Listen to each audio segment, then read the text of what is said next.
Hi, my name is John Hay from Nebraska Extension. Today we'll be talking about where to put your solar PV system on your farm. Ground mounts and roof mounts each have their own pros and cons, and you need to consider different factors when deciding which mounting method you should use to support your solar array.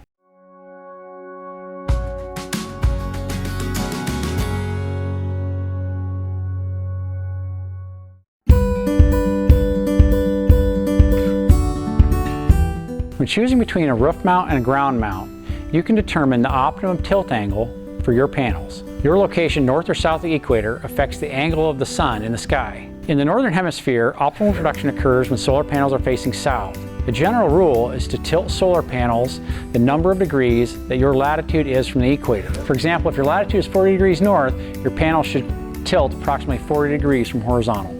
If a southern-facing solar PV setup is not possible at your farm and the system is going to face east or west, production will be reduced by about 15%. Solar arrays that track the sun are also a potential for your farm.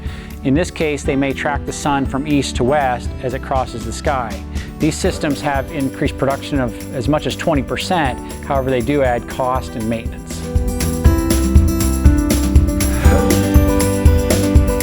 You may want to consider a roof mount if you have a south-facing roof with a tilt angle that's plus or minus 15 degrees from the optimum tilt angle at your location. Keep in mind that your roof surface must be in good condition to support the solar array. Putting a solar array on an old asphalt shingle roof may require removal and replacement of the solar if the roof needs to be repaired.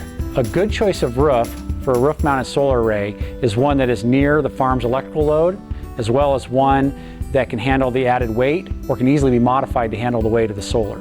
A ground mount is also an option. Consider a ground mount if you don't have a south-facing roof and you have sufficient space to put a ground-mounted solar array.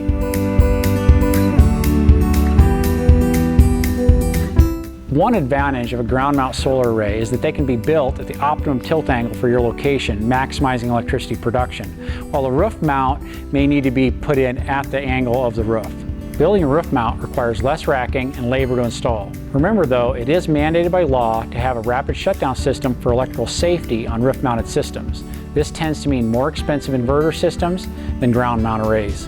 In a ground mount setup, string inverters can be used, which are the lowest cost type of inverters. The condition and tilt of your roof, as well as the cost of each type of mount, will need to be taken into account when deciding where to put your solar PV system. In the next video, we'll be discussing factors that determine how you should size your solar setup. My name is John Hay. Thanks for watching.